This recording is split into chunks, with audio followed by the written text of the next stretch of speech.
बच्चों, आज हम अर्थशास्त्र के बारे में जानेंगे कि अर्थशास्त्र किसे कहते हैं। What is economics? अर्थशास्त्र किसे कहते हैं? अर्थशास्त्र वह विज्ञान है जिसके अंदर धन संबंधी बातों का अध्ययन किया जाता है। अर्थात वह विज्ञान जिसमें धन संबंधी बातों का अध्ययन किया जाता है वह शास्त्र अर्थशास्त्र कहलाता है। अब इसका एक पार्ट है माइक्रो इकोनॉमिक्स, व्यष्टि अर्थशास्त्र। व्यष्टि अर्थशास्त्र किसे कहते हैं? व्यष्टि अर्थशास्त्र के अंतर्गत अर्थशास्त्र के छोटे छोटे सिद्धांत, छोटी छोटी बातें, छोटे छोटे तथ्य इत्यादि का अध्ययन किया जाता है।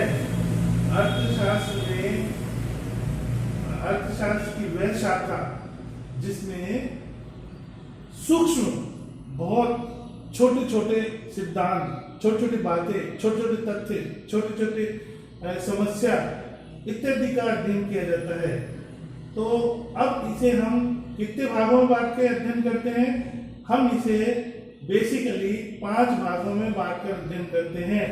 नंबर 1 उपभोग, कंजम्पशन, उपभोग। दूसरा उत्पादन, तीसरा विनिमय, नंबर 4 वितरण, नंबर 5 सार्वजनिक वित्त।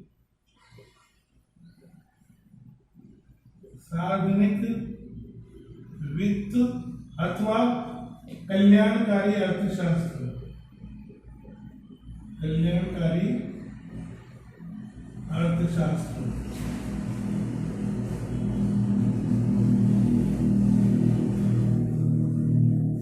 बेसिकली हम माइक्रो इकोनॉमिक्स को इन 5 भागों में बांटकर अध्ययन करते हैं। नंबर 1 कंजम्पशन, उपभोग, दूसरा उत्पादन, प्रोडक्शन, तीसरा विनिमय, एक्सचेंज, चौथा डिस्ट्रीब्यूशन, वितरण, पांचवा सार्वजनिक वित्त अथवा कल्याणकारी अर्थशास्त्र।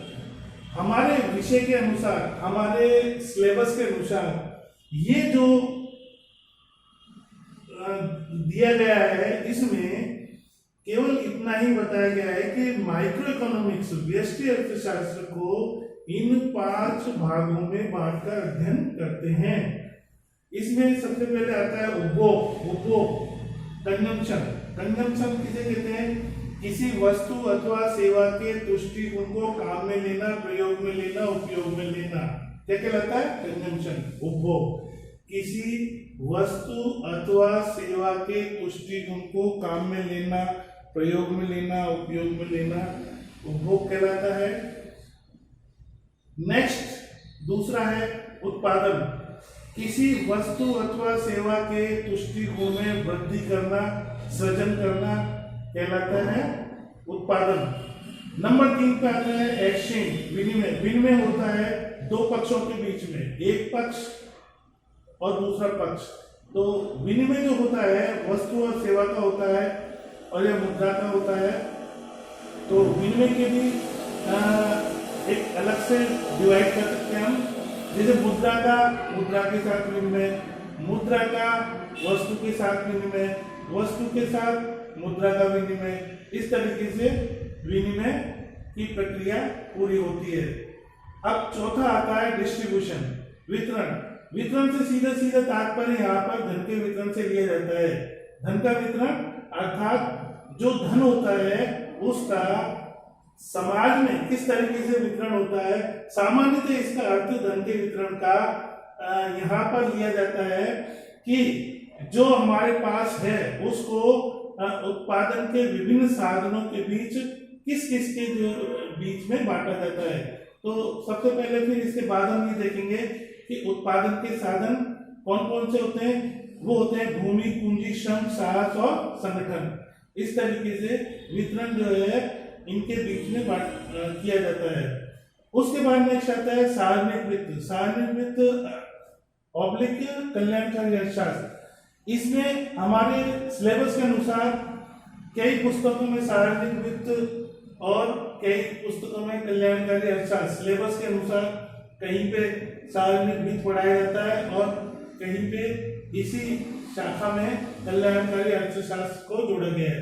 सार्वजनिक वित्त किसे कहते हैं? सार्वजनिक वित्त वह शाखा है जिसके अंदर सरकार के द्वारा आय, व्यय एवं ऋण एवं बजट का अध्ययन किया जाता है। सार्वजनिक वित्त के अंतर्गत सरकार के द्वारा किए जाने वाले उसकी आय, उसके व्यय, उसके ऋण एवं बजट प्रणाली का अध्ययन किया जाता है। और कल्याणकारी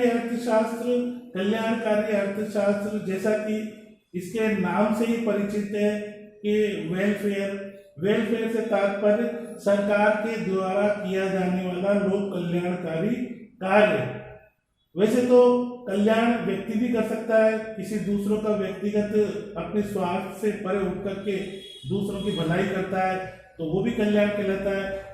परंतु यहाँ पर सीधा जो है कल्याण का अर्थ सरकार के द्वारा किया जाने वाला वह कार्य, अर्थात वे समस्त कार्य जो सरकार के द्वारा कल्याणकारी कार्यों के लिए किए जाते हैं।